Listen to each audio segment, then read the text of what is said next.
Hello and welcome to RTV News. I am Isabel Masozera and I'm joined by Sam Kalisa. All right, now coming up tonight, the President of the Republic of Rwanda, His Excellency Paul Kagame, has observed that addressing the issue of inequality that keeps up to 1/3 of the world's population out of reach requires partnership between the government and the private sector. President Paul Kagame has also stated that despite the progress in technology that the country has made, there is still a lot to achieve towards the country's goal of becoming a hub of technology and innovation in the region and beyond. Also, parliamentarians have begun a third ordinary session. Now, the members of parliament in the Chamber of Deputies voted on a draft law on the establishment of an institution in charge of military health insurance.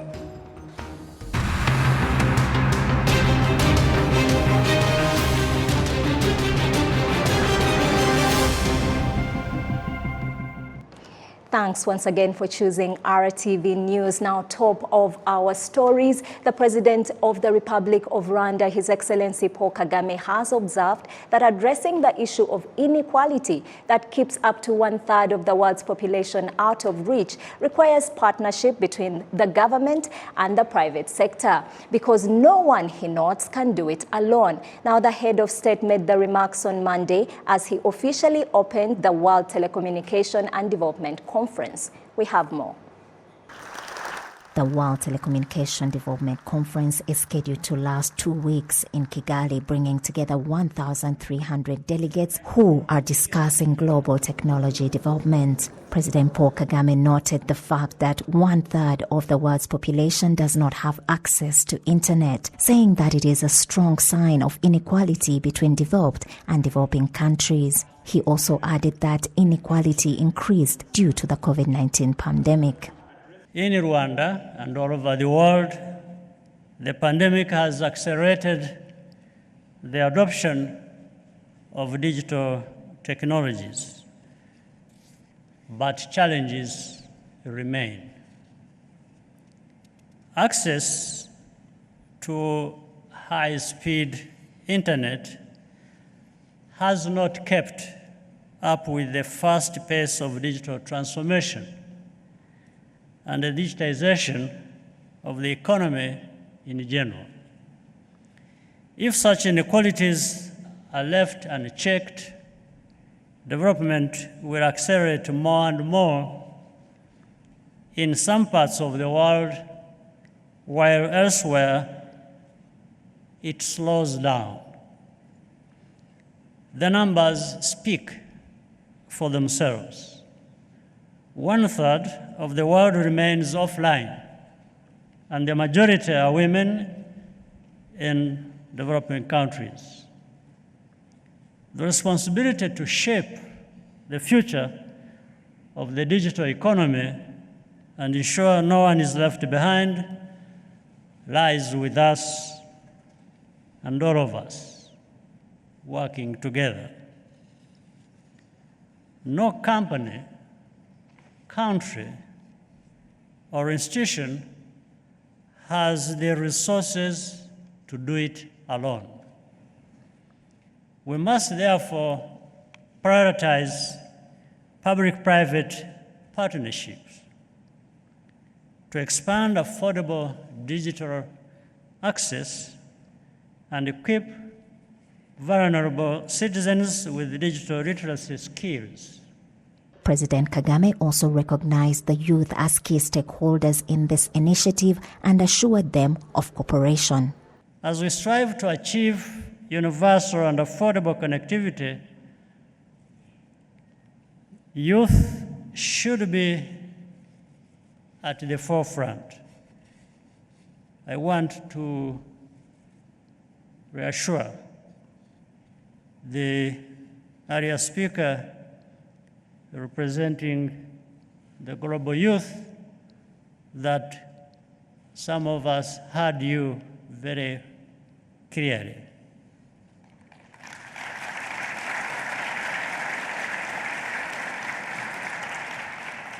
Young people are already the most connected members of society. But that also means They are the most exposed to online safety and privacy risks. In the case of Rwanda, for example, last year we passed a personal data protection and privacy law to create a safe, enabling environment for both consumers and entrepreneurs. The World Telecommunication Development Conference is bringing together delegates from all over the world in technology from the private sector and other international organizations as part of a global vision to deliver on the world's commitment to sustainable development goals for the world's population, and much is expected from the gathering. The digital divide reinforces social, economic and gender divides. It exacerbates inequalities in all dimensions, from urban to rural, from literacy to healthcare, from childhood to older age. Your task is to map out a new action plan to bring the nearly 3 billion unconnected people into our global digital community. From urban to rural, from literacy to healthcare, from childhood to older age. Your task is to map out a new action plan to bring the nearly 3 billion unconnected people into our global digital community.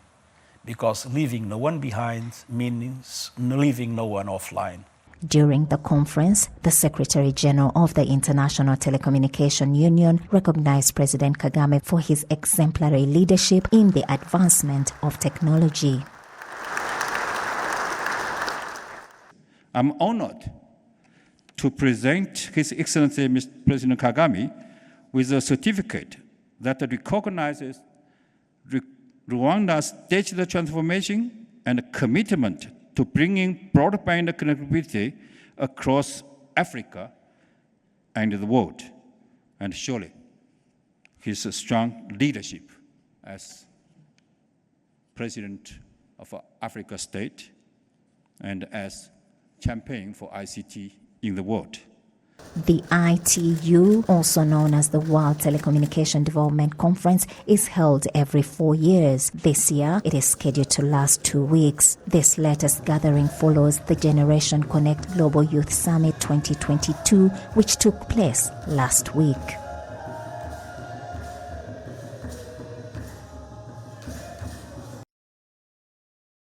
More news. President Paul Kagame has stated that despite the progress that has been made in technology in the country, there's still a lot to achieve. Now, he mentioned that there's a long way to go as far as making the country a technology and innovation hub. Now, the president made the remarks during the official inauguration of RwandaTV's Rwanda office. Jocelyn Mogwaneza has more. Rwanda has become the first country in Africa with a RwandaTV's office. His Excellency Paul Kagame has acknowledged the company as a positive addition to the broader technological community in Rwanda. Over the years, Rwanda has made significant progress in developing our digital economy. There is a lot more to do, a lot.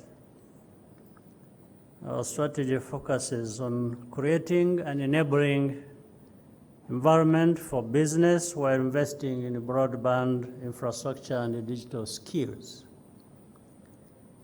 The Kigali International Financial Center, Kigali Innovation City, and the Center for the Fourth Industrial Revolution are just 3 examples of many things we are trying to do or can do in the near future. Our vision is to become a trusted hub for digital financial services and technology innovation in our region and beyond. RwandaTV is already a positive addition to Rwanda's technology community. The Chief Operating Officer and the President of RwandaTV Group, Peter Rido, observed that Rwanda is worthy investment, especially in technological sector, which is why his company chose the country as its first African base of operations. Rwanda has made significant progress in many areas in recent years in terms of stability, security, economic growth, anti-corruption, equal rights, and, especially important for us, digitalization. Also, the pandemic has slowed development. The decisive Rwandan response kept case numbers relatively low during the pandemic. On many levels, Rwanda has got such a good reputation that we have heard about it in Munich. This made it even more a pleasure for me to meet you, Your Excellency President Paul Kagame, at the Munich Security Conference in 2018. That meeting marked the starting point for a fruitful and productive collaboration, and today we are celebrating the first highlight here. Rod and Schwarz started operating in Rwanda in 2019 and has so far trained 37 youth in the field of technology, and half are now employed, with the rest becoming job creators. President Paul Kagame has asked the company to maintain its connections to the education sector. What has determined our progress as a country is the focus we have put on our people, especially the young people. I therefore encourage you to continue collaborating with our higher education institutions going forward. You have our full support. Consider us as a reliable partner, and please feel at home. But I'm also looking forward to visiting your offices and your labs quite soon. So I'll be your guest one of these days. Rod and Schwarz Group is currently operating in more than 70 countries around the world, with its headquarters in Germany. Ghislaine Mugwaneza, RTV News. Thank you, Ghislaine, for the report. And as we move ahead, on the sidelines of the Broadband Commission meeting for sustainable development in Kigali this weekend, President Paul Kagame met with a senior vice president and group chief technical officer of Ericsson, a Swedish multinational networking and telecommunication company. Ericsson is one of the leading providers of 5G network equipment in the world. This Monday, RBS Ethan Tashobia sat down with the senior vice president of and Group Chief Technical Officer at the Ericsson country hub in Kigali to learn more about his meeting with President Paul Kagame and the latest update on the 5G rollout in Africa. He started by asking him about the outlook of mobile broadband in Africa. The outlook is really very promising and very good. We have not only, I think, learned from the last years of tragic pandemic how important mobile broadband is and how important it is to connect, whether it's for remote health or remote education or frankly to connect the whole society. So I think the prospects and the opportunities with mobile broadband, 4G technologies and 5G technologies is really great, and it's going to increase faster here in Africa than it's increasing in the rest of the world, partly because of the starting point, but also because I think the needs are very, very clear. It needs to be connected. This weekend you attended the Broadband Commission Board meeting here. Can you please reflect on the Broadband Commission annual spring meeting and what are the key initiatives to bridge the digital divide in Africa? So the Broadband Commission is a commission that has been working for around 10 years now, and its purpose is really to further broadband, both in terms of universal connectivity as well as affordable connectivity. And that means that all across the world, this is in Africa, but it's also everywhere else in the world, we want to promote the deployment and of course use of broadband technologies. And that has to do with making mainstream technologies available, such as 4G and 5G, roll them out all across the continent here, but also to make the enabling factors around broadband and services on top of broadband universally available. So we are working with initiatives like education. Ericsson has a Connect to Learn activity. We are also working with ITU in something called the GIGA initiative, which is about connecting schools all around the country, all around the continent. And also from a broadband perspective, we're looking at affordability of devices. We're looking at how to work with the health sector and further the connection between broadband and and health or remote health. So there are a number of initiatives that we have programs working on, and we also then come with policy recommendations to governments in terms of furthering this universal and affordable connectivity. Okay, let's continue with the connectivity, especially the latest, which is 5G. What is the latest update on 5G rollout in Africa, and what could be next? Yes, so 5G is the next technology coming after 4G then, or LTE technology, and it is a new technology, so it's still very early days when it comes to 5G all around the world. Here in Africa, we're starting to see interest in upgrading 4G networks to 5G. You have a number of African countries that are exploring proof of concepts, trials, even early commercial services. So over the coming years, actually over the coming 5 years until 2027, there will be a fantastic uptake of 5G across Africa. So that's what we are seeing. And 5G then, why do you need 5G? What's really the reason for going for 5G?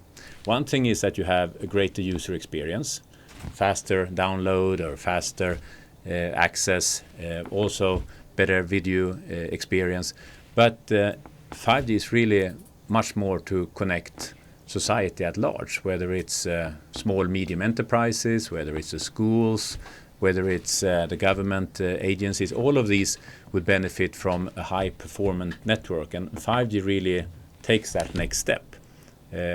Reliability, resilience, so that it's a service that you can rely on, even higher quality of service. All of these things are built into 5G. So when this becomes the new digital infrastructure of the country, of the continent, you can start to create innovations on top of 5G.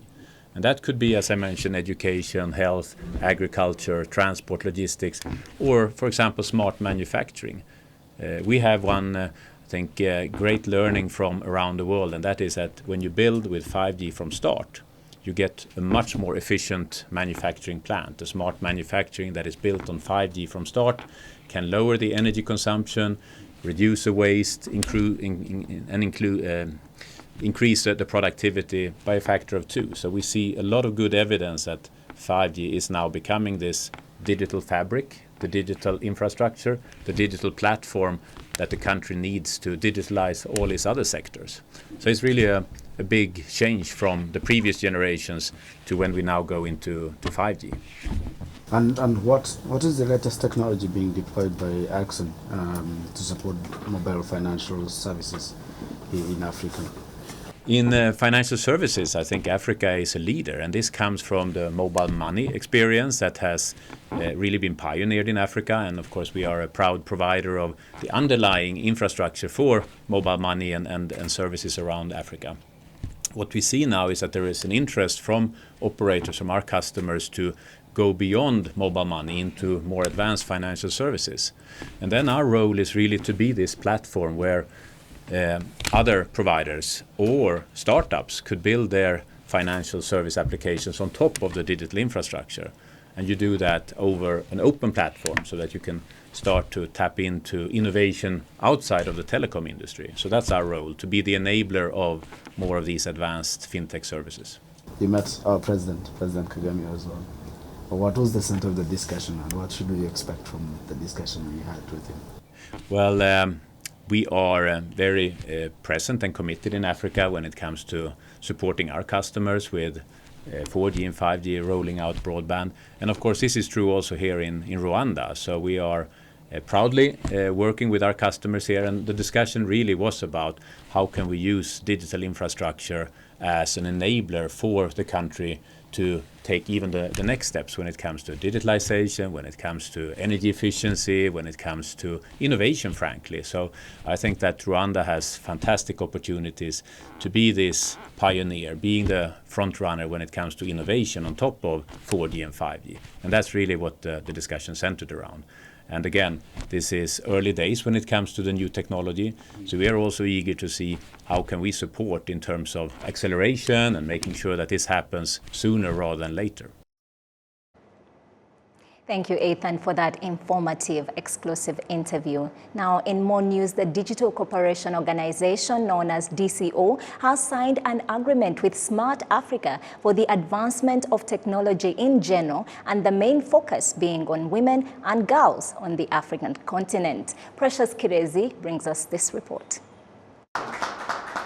This partnership was established with the intention to advance technology, the first step being availing internet access to the masses in an effort to prompt their innovative minds to find solutions for problems on the African continent. Secretary General of the Digital Cooperation Organization says the partnership agreement with Smart Africa will enhance the use of technology, which doubles as a step up in the development of girls and women.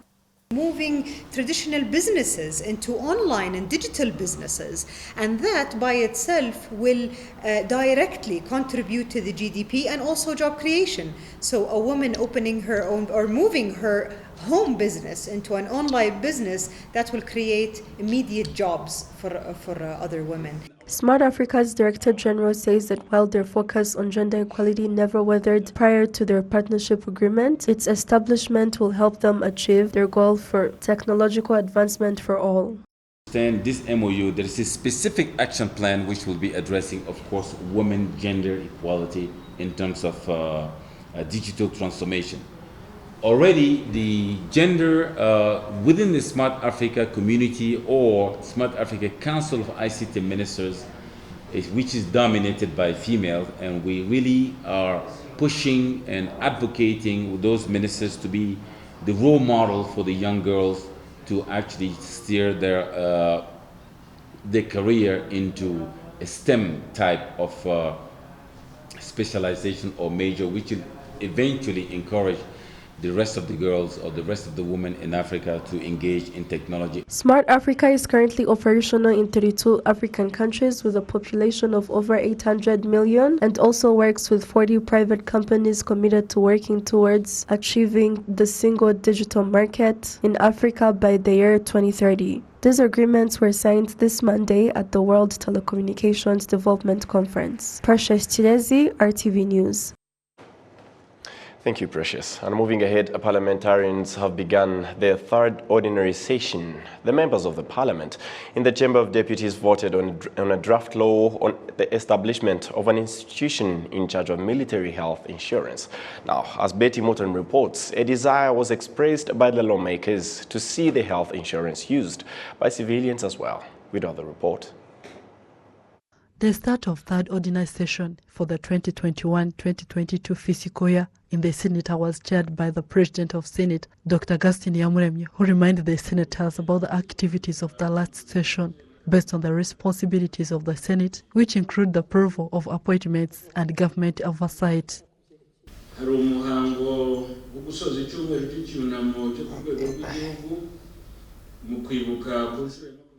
There was the event to conclude the National Week of Mourning, part of the 28th commemoration of the genocide against the Tutsi, and during that particular event, we remembered the politicians who were killed because of their political stand. There is also the fact that on 20th May 2022, in Parliament, we commemorated genocide against the Tutsi. We were also able to visit different genocide memorials in the country. Senators gave discussions on the radios and TVs. Senators were also able to attend different gatherings and participate in forums, bringing together parliamentarians.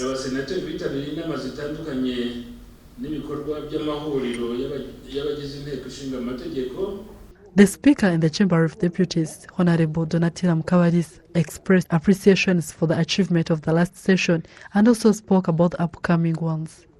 Muri iki gihembwe kandi tuzakomeza inshingano yacu yo kumenya no kugenzura ibikorwa n'imikorere bya guverinoma. The term will continue with the government oversight, and different ministers will appear before the plenary session to provide explanations on different issues identified in the different reports, be it from the standing committees or the community outreach program implemented by the parliamentarians. A desire was also expressed by the lawmakers to see military health insurance covering civilians as well, as all requirements are met.